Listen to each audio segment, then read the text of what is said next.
News time நேயர்களுக்கு அன்பு கலந்த வணக்கங்கள். நம்மோடு மூத்த பத்திரிகையாளர் திரு தாமோதரன் பிரகாஷ் அவங்க இணைஞ்சிருக்காங்க. அவங்க கூட சேர்ந்து கலந்துரையாடலாம். சார் வணக்கம். வணக்கம் யோகேஷ் சார். வணக்கம் சார். நம்ம ஒவ்வொரு நாளும் ஒவ்வொரு விதமான அரசியல் நகர்வுகள், அரசியல் சார்ந்த பிரச்சனைகள், அது மட்டும் இல்லாமல் பொதுமக்களுக்கு ஏற்படக்கூடிய பிரச்சனைகள் பற்றி நம்ம கலந்துரையாடிட்டு இருக்கோம். நேற்று முதலாக ஒரு ஆர்ப்பாட்டம் நடந்திருக்கு சென்னையில். அதுவும் பனையூர் எல்லாம் போயிட்டு வந்தவர் சென்னையில் ஃபஸ்ட்டு ஒரு ஆர்ப்பாட்டத்தை துவங்கி இருக்காரு நடிகர் விஜய். நிறைய மக்கள் கூடி இருந்தாலும் அதில் நிறைய சின்ன சின்ன பிரச்சனைகள்லாம் கூட நடந்திருக்கு. அந்த இதெல்லாம் கூட சேதப்படுத்தியிருக்காங்க. ஒரு மூத்த பத்திரிகையாளர் பார்வையில் அதை எப்படி சார் பார்க்குறீங்க இந்த ஆர்ப்பாட்டத்தை? சார், மொத்தம் ஒரு 10,000 பேரை திரட்டியிருக்காங்க ஆர்ப்பாட்டத்தில். ஆந்திராவிலேருந்து கூட வந்திருக்காங்க. இந்த சைடில் லாஸ்ட்டாக கடலூர், ஓகே, கன்னியாகுமரியிலேருந்து வரல, பாக்கி எல்லா ஊர்லேருந்தும் திரட்டியிருக்காங்க. கும்பலை திரட்டி எடுத்துகிட்டு வந்து அது வந்து சென்னையில் சிவானந்த சாலை அப்படின்றது எம்எல்ஏ ஹாஸ்டல் ரோடு. அந்த ரோடு ஒரு மிகப்பெரிய ரோடு. அதில் தான் கார் ரேஸ்லாம் நடந்தது. அந்த ரோட்டில் ஆர்ப்பாட்டத்தை ஃபிக்ஸ் பண்ணியிருக்காங்க. ஏன்னா விஜய்க்கு நிறைய க்ரௌடு வரும் அப்படின்னு. மக்கள் சாரசாரியாக வர ஆரம்பிச்சிட்டாங்க. ஏன்னா விஜய் நேரில் வர்றார், அவரை நேரில் பார்க்கணுன்னு சொல்லிட்டு ஒரு 10,000 பேர் திரண்டு வந்துட்டாங்க. காலையில் 10 மணிக்கு ஆர்ப்பாட்டம்னு சொன்னாங்க. 8 மணிக்கெல்லாம் ஜனங்க வந்துட்டாங்க. ரொம்ப மோசம். அந்த நேரம் ஆவ வெயில் ஏற ஏற ஏற ஒரு 50 பேர் மயக்கம் போட்டு விழுந்துட்டாங்க. அந்த அளவுக்கு க்ரௌடு, ஒரு பெரிய க்ரௌடு. ஒரு 10,000 பேரை திரட்டி ஆர்ப்பாட்டம் பண்ணுறதுன்னா ஒரு சின்ன கட்சியாகவே இருந்தால் ஒரு 3,000 பேர் திரண்டா அது ஒரு பெரிய சின்ன கட்சி. இப்போ சிபிஎம் மாதிரி ஒரு சின்ன கட்சிக்கு 3,000 பேர் சென்னையில் திரண்டு ஒரு போராட்டம் நடத்துனாங்கன்னா பெரிய விஷயம் அப்படின்னு சொல்லுவாங்க. சென்னை நகருக்குள்ளே திரள்றது ஒரு 3,000 பேர் அப்படின்னா ஒரு 3 மடங்கு 10,000 பேர். சிபிஎம்மை விட ஒரு 3 மடங்கு திரட்டி இவங்க பண்ணியிருக்காங்க. ஆனால் அதில் பேத்தட்டிக் ஃபேக்ட் என்னென்னா, எங்கெங்கேருந்தோ வந்திருக்காங்க, பஸ்ஸெல்லாம் வச்சுருக்காங்க, அங்கங்கேருந்து வேனெல்லாம் ஆர்கனைஸ் பண்ணியிருக்காங்க மாவட்ட செயலாளர்கள்லாம். இப்போ எடப்பாடி போகிற இடங்கள்ல எல்லா இடத்துலையும் பார்த்தீங்கன்னா உங்களுக்கு மாவட்ட செயலாளர்கள் பயங்கரமாக கும்பலை கூப்பிட்டுவாங்க. ஏன்னா அடுத்தது சீட்டு அப்போ தான் கொடுப்பாங்க அப்படின்றதுனால. இப்போ கடலூர்லலாம் போட்டி போட்டு கும்பலை கூட்டியிருக்காங்க. விழுப்புரத்தில் கும்பலே கிடையாது. அது மாதிரி பேச்சஸ்ஸு, இந்த மாதிரி கும்பலை திரட்டுறதுலாம் ஒரு கட்சியோடைய வரலாற்றில் அதிகம். இது முதல் முறையாக விஜய்க்காக திரட்டியிருக்காங்க. மக்கள் வந்திருக்காங்க. விஜயை பார்க்கணுன்ற ஆர்வத்தில் தான் வந்திருக்காங்க. அந்த ஆர்வத்தில் அவங்க முண்டி அடிக்கும்போது தான் அந்த சென்டர் மெரிடியனு, பூந்தொட்டி, இரும்பு ராடு இதெல்லாமே காயப்படுத்தியிருக்காங்க. சேதம் அடைஞ்சது எல்லாமே நடந்தது. நிறைய பெண்கள் மயக்கம் போட்டு விழுந்திருக்கு. அதாங்க 30 பேர் 50 பேர் மொத்தம் மயக்கம் போட்டே விழுந்தாங்க. நான் சொல்லிட்டேன், 50 பேர் மயக்கம் போட்டே விழுந்தாங்க. ஆனால் இதில் பேத்தட்டிக் ஃபேக்ட் என்னென்னா, மக்களை எந்த அளவுக்கு விஜய் மதிக்கிறார் அப்படின்றது இதுதான் ஒரே ஒரு உதாரணம். என்னென்னா, இவ்வளோ மணி நேரம் ட்ராவல் பண்ணி அது பண்ணி இது பண்ணி கஷ்டப்பட்டு தங்களை வருத்திக்கிட்டு காலையில் டிஃபன் கூட சாப்பிடாம நிறைய பேர் வந்திருக்காங்க. வருத்திக்கிட்டு விஜயை பார்க்கணுன்ற ஆர்வத்தில் எல்லாரும் வந்தால், விஜய் பேசின நிமிடங்கள் 2 நிமிடம் 48 செகண்ட்.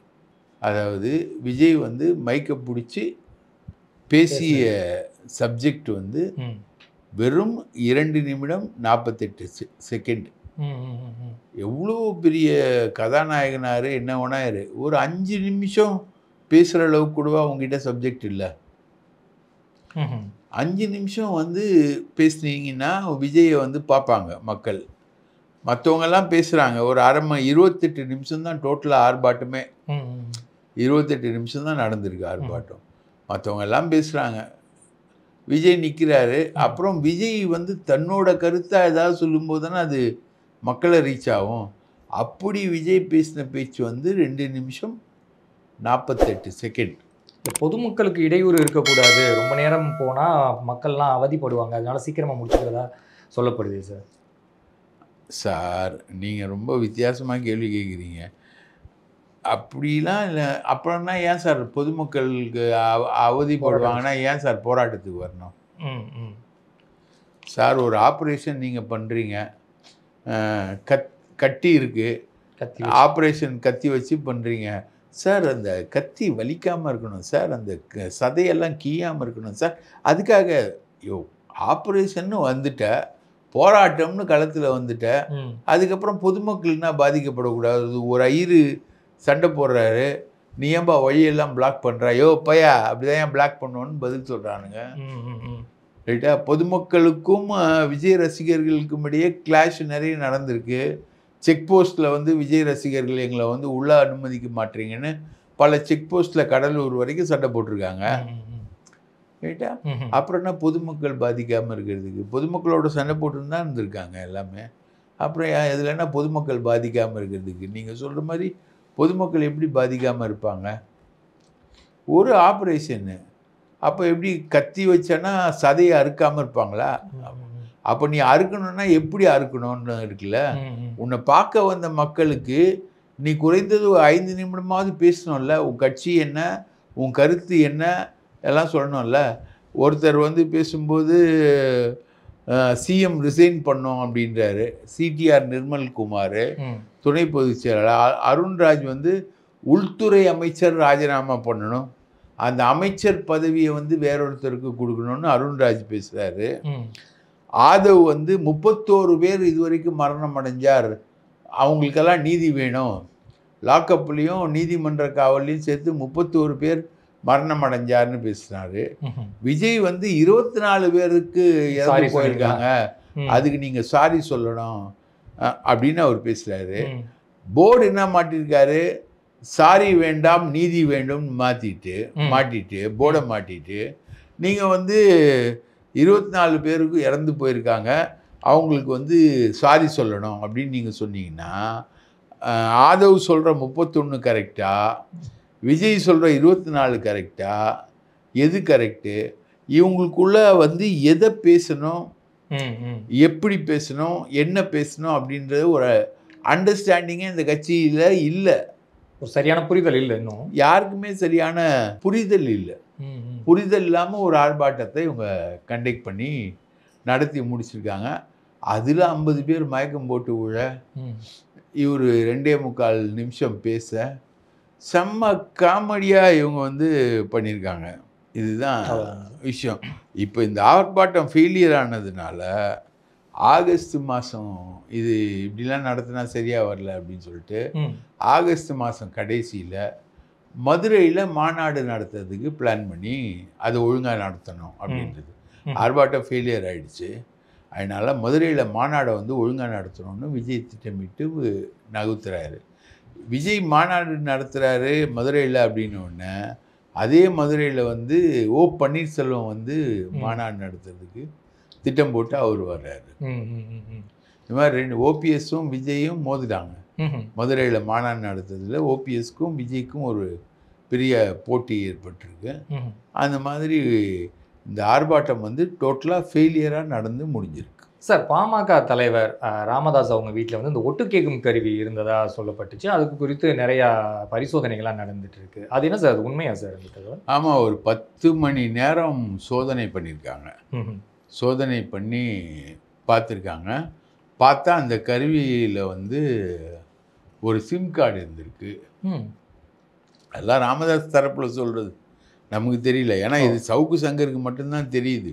இந்த மாதிரி ஒரு கருவி இருந்த தகவல் வந்து சவுக்கு சங்கருக்கு மட்டும்தான் தெரியுது. இந்த மாதிரி கருவிகளே வந்து எம்ஜிஆர் காலத்துலேருந்து இருக்குது. எம்ஜிஆரே வந்து ஒரு படத்தில் உடைப்பார், நாகேஷ் கையில் அந்த கருவிக்குள்ளே மைக் வச்சுருப்பாங்க, எதிரிகள் ஒட்டு கேட்குறாங்கன்னு எம்ஜிஆர் வந்து உடைப்பார். அவங்க தூரத்துலேருந்து கேட்டுக்கிட்டு இருக்காங்க அப்படின்னு உடைப்பார். அதெல்லாம் எம்ஜிஆர் காலத்து மேட்ரு. ராமதாஸ் வந்து எம்ஜிஆர் காலத்து ஆள். அவர் சொல்கிறது உண்மையாக பொய்யான்றது இன்றைக்கி வரைக்கும் தெரியல. அதை வெளிப்படுத்தினவர் எங்கள் அண்ணன் சவுக்கு. அதனால் அதில் நம்பிக்கையும் கிடையாது. ஒருவேளை சவுக்கி ஐடியா கொடுத்துருப்பாரோ அப்படின்ற ஒரு டவுட்டும் இருக்குது.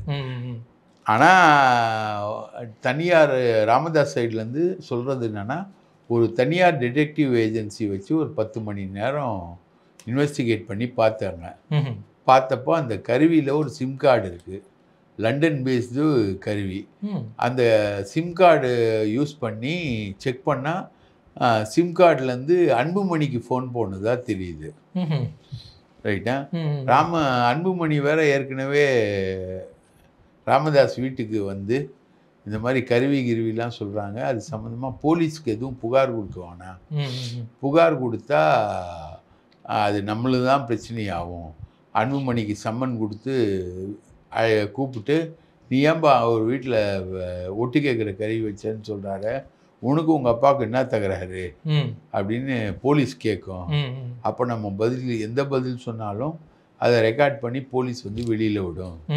அப்பா மகன் தகராறு வந்து பெரிய அளவுக்கு போகும் அப்படின்னு ஏற்கனவே அன்புமணி வந்து வீட்டில் சொல்லிட்டு போயிருக்காரு அம்மா கிட்ட. இந்த கருவிலாம் அவர் சொல்கிறாரு, அதை பற்றி எனக்கு தெரியல, ஆனால் இந்த விஷயத்துக்காக போலீஸில் கம்ப்ளைண்ட்லாம் கொடுக்காதீங்க அப்படின்னு. அப்புறம் பார்த்தா இந்த கருவி வந்து தொடர்ந்து இயங்கிறதுக்கு ஒரு ரீசார்ஜ் தேவைப்படுது. அந்த ரீசார்ஜை வீட்டில் இருக்கிற யாரோ தான் ப்ளக்கில் போட்டு சார்ஜ் பண்ணிட்டு அந்த இடத்துல வச்சுருக்காங்க. அப்போது அது வந்து குடும்பத்துக்குள்ளேயே நடந்திருக்கு. அப்போ யார் ரீசார்ஜ் பண்ணுது அப்படின்றதும் கேள்வி வந்திருக்கு. அப்போ ரீசார்ஜ் பண்ணது குடும்பத்தில் இருக்கவங்கன்னா குடும்பத்தில் இருக்கவங்க ஒத்துழைப்போடு தான் ராமதாஸ் பேசுறது வந்து அன்புமணி கேட்டாரா அப்படின்னு. 2 பேரும் இப்போ ஏகே மூர்த்தியுடைய திருமணத்துக்கு 2 பேரும் ஒன்றா போகிறதா ஒரு நிகழ்வு என்பது நடந்துக்கிட்டு இருக்கு. அதனால் இது வந்து எந்த அளவுக்கு உண்மை எந்த அளவுக்கு போகுதுன்னு தெரியல. ஜேம்ஸ் பாண்ட் 007 இரும்பு கை மாயாவின்னு அந்த காலத்தில் நம்ம படிக்கிற துப்பறியும் கதையெல்லாம் ராமதாஸும் அன்புமணியும் ஞாபகப்படுத்திக்கிட்டு இருக்காங்க. ஸோ அந்த போதைப்பொருள் வழக்கில் வந்து பார்த்தீங்கன்னா நிறைய கதாநாயகிகள் வந்து சிக்க போகிறாங்க அப்படிங்கிற மாதிரியெல்லாம் நம்ம கொடுத்துருந்தோம். அதை பற்றி ஏதாவது அப்டேட்ஸ் இருக்கா சார்? போதைப்பொருள் வழக்குக்கு முன்னாடி திருமலா பால் விஷயத்தில் வந்து பிரச்சனை பண்ண பாண்டியராஜன் அப்படின்ற ஒரு டிசி மேலே கம்ப்ளைண்ட் கொடுத்து அந்த புகார் வந்து உள்துறைக்கு அனுப்பப்பட்டு முதல்வரோட நாலேஜுக்கு போயிருக்கு. பெரியசாமின்ற அமைச்சருடைய உறவினர் தான் இவர், இந்த பாண்டியராஜன்.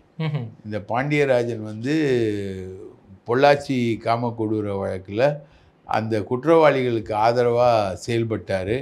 புகார் கொடுத்தவங்க பேரெல்லாம் வெளியில் சொன்னார். 4 பேர் தான் குற்றம் செஞ்சாங்க அப்படின்னு சொல்லிட்டு அந்த குற்றவாளிகள் வந்தோட எண்ணிக்கையை குறைவாக காட்டினார். மாதிரி குற்றவாளிகளுக்கு ஆதரவாகவே செயல்பட்டார் அப்படின்னு நம்ம சொல்லியிருந்தோம். அவரை வந்து சென்சிட்டிவ் போஸ்டிங்கில் போடாமல் இருந்தாங்க. பெரியசாமிக்கு உறவினர்ன்றதுனால அவரை வந்து சிஎம் தொகுதி டிசியாக போட்டாங்க. அவர் வந்து திருமலா பால் நிறுவனத்தில் 40 கோடி ரூபா மோசடி பண்ண ஒரு ஆளை பற்றின விஷயத்தில் சம்மன் இல்லாமல் அவர் ஆஜராகி விசாரிச்சிருக்காரு. அவர் நேரடியாக விசாரிக்கலன்னு இப்போ சொல்கிறாங்க. அவர் நேரடியாக விசாரித்தாரா இல்லையான்றதை யார் சொல்லணும்? செத்து போனவன் தானே சொல்லணும். செத்து போனவன் ஒன்றும் சொல்லலை. அதனால் இப்போ அவர் அவங்க சொல்கிறாங்க ஏசி இன்ஸ்பெக்டர் வச்சு தான் விசாரிக்க சொன்னார் அப்படின்னு. கமிஷனர் ஆஃபீஸில் சிசிபியில் விசாரிக்கப்பட வேண்டிய வழக்கை இவர் எப்படி விசாரிப்பார்? இவருக்கு விசாரிக்க அதிகாரம் இல்லாத ஒரு விஷயத்தில் இவர் எப்படி தலையிடுவார்னு கமிஷனர் கிளீனாக எழுதி உள்துறைக்கு அனுப்பிட்டார். அவரை வேக்கன்ட் ரிசர்வில் போட்டுனார். இதுக்கிடையில் அவர் வந்து கொளத்தூர் வேணாம் எங்களுக்கு, என்னை வந்து ரெட்டில்ஸ் பகுதி செம்மரக்கட்டல் கட்ட வருதுல்ல அந்த பகுதி டிசியாக போட்டுருங்கன்னு அவர் ஏற்கனவே ஒரு முயற்சி பண்ணிக்கிட்டு இருந்தார். இந்நிலையில் வந்து கமிஷனர் அருண் வந்து ஸ்ட்ரெயிட் ஃபார்வர்டாக இந்த கம்ப்ளைண்ட்டை எழுதி அவர் அமிச்சார் உள்துறைக்கு. இப்போது முதலமைச்சர் கையில் இருக்குது. முதலமைச்சர் கையில் பெரியசாமி சிபாரிசு எடுபடுமா, இல்லை பாண்டியராஜன் வந்து மக்கள் விரோத பாண்டியராஜன் வந்து தண்டிக்கப்படுவாரா என்கிற சீன் வந்து எழுந்திருக்கு. இப்போது நீங்கள் கேட்ட போதை பொருள் வழக்கில் ரொம்ப இன்ட்ரெஸ்டிங்கான விஷயங்கள்லாம் இருந்திருக்கு. அதில் வந்து ஸ்டார் ஹோட்டல்களில் வந்து போதைப் பொருட்கள் சப்ளை ஆகியிருக்கு. இப்போ ஒரு வக்கீலோட பார்ட்டி வந்து நேற்று நடந்திருக்கு. பார்ட்டியில் ஃபுல்லாக தண்ணி அடிச்சிருக்காங்க.